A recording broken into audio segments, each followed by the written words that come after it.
O 25 de decembro celébrase en persoas de todo o mundo. Independentemente do país ou mesmo da relixión, a xente desfruta da festa xunta e celebra esta festividade chamada Nadal o 25 de decembro, dándolle a benvida ao fin do ano.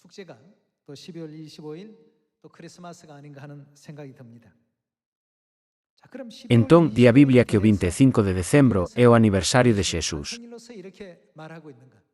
A través da Biblia, podemos atopar pistas importantes sobre o nacemento de Xesús no Evanxeo de Mateo e no Evanxeo de Lucas. Estes rexistros sinalan pistas moi importantes sobre por que o nacemento de Xesús nunca puido ter lugar en decembro. Leamos o Evanxeo de Lucas, capítulo 2, versículo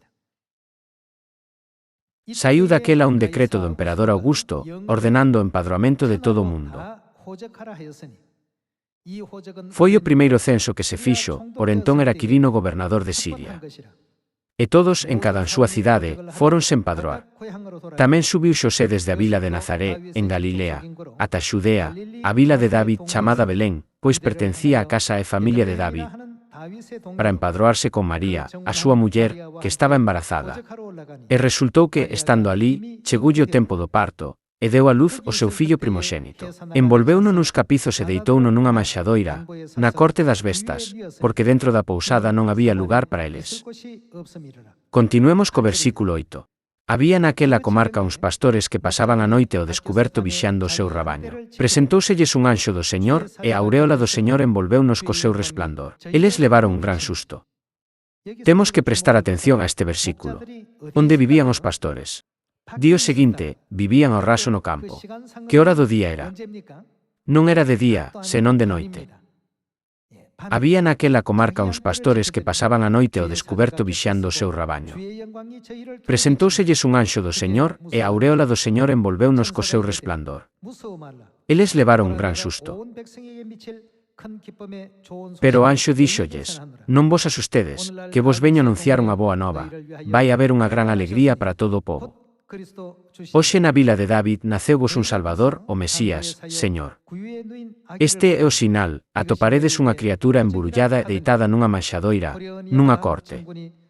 E, de súpeto, arredor do anxo apareceu unha multitude do exército celestial, que loaba a Deus dicindo, Gloria a Deus no ceo e na terra paz aos homes que gozan do seu amor.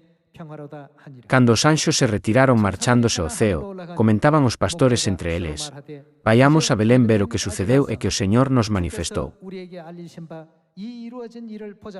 Foron a correr e atoparon a María e máis a Xosé e a criatura deitada na manxadoira. Ao que o viron, contaron todo o que lles dixeran do meniño, deixando pasmados a cantos escoitaban o que tal dicían os pastores. María, pola súa parte, conservaba todas estas cousas no seu corazón.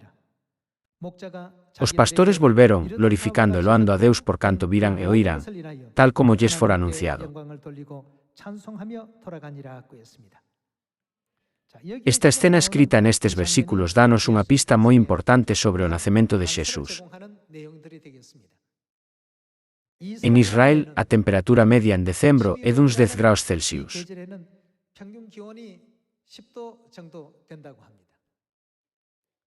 Polo tanto, podemos concluir que decembro non é a época para deixar que as ovellas pasten fora en ningunha cidade de Israel. As ovellas comezan a pastar fora arredor do mes de marzo ou abril. Non obstante, cando lemos os versículos do Evanxeo de Lucas, a quen lle informaron os anxos sobre o nacemento de Xesús? Está escrito que os anxos informaron aos pastores que estaban fora, vixilando os seus rabaños pola noite. En decembro, a temperatura baixa rapidamente pola noite. Non obstante, cando naceu Xesús, era unha época na que os pastores podían deixar que as ovellas pastasen fora e vixialas pola noite. É lóxico pensar que o nacemento de Xesús nunca puido ter lugar o 25 de decembro. Entón, cando comezou a xente de todo o mundo a celebrar o 25 de decembro, crendo que é o aniversario de Xesús. Sorprendentemente, o 25 de decembro nunca se celebrou como o aniversario de Xesús no tempo de Xesús, nin na era apostólica, nin no tempo dos discípulos que foron ensinados polos apóstolos. Despois de que Xesús ascendese ao ceo e falecese o apóstolo Xoán, que foi o último apóstolo, o cristianismo comezou a aceptar os costumes do culto ao Deus Sol un por un. Finalmente, uns 250 anos despois da morte do apóstolo Xoán, arredor do ano 354, instituíuse o Nadal. En canto ao Nadal e a súa orixe, había 3 grandes festividades anuais en Roma. Unha das 3 festividades principais era unha festividade para adorar o Deus Sol, especialmente para celebrar o seu nacemento. O cristianismo modificou esta festividade, disfrazándoa como o día en que naceu Xesús. Desde aquela época, os cristiáns celebrárona como o aniversario de Xesús. Non obstante, o ritual desta festividade en si ten as súas raíces e atópase na celebración do nacemento do Deus Sol.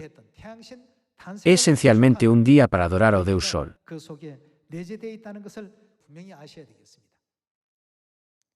Non se trata simplemente de se o Nadal, o 25 de decembro, é ou non o aniversario de Xesús. É cuestión de se cumprimos ou non as leis de Deus. Dado que se trata dun asunto moi importante, deberíamos consideralo algo trivial. Non contén a Biblia as santas ensinanzas de Deus que nos poden guiar polo verdadeiro camiño da fe. Debemos habitar sempre na nova alianza que Deus nos deu. Permanecemos sempre nos decretos, regulamentos e leis que Deus nos mandou cumprir. Moitas grazas.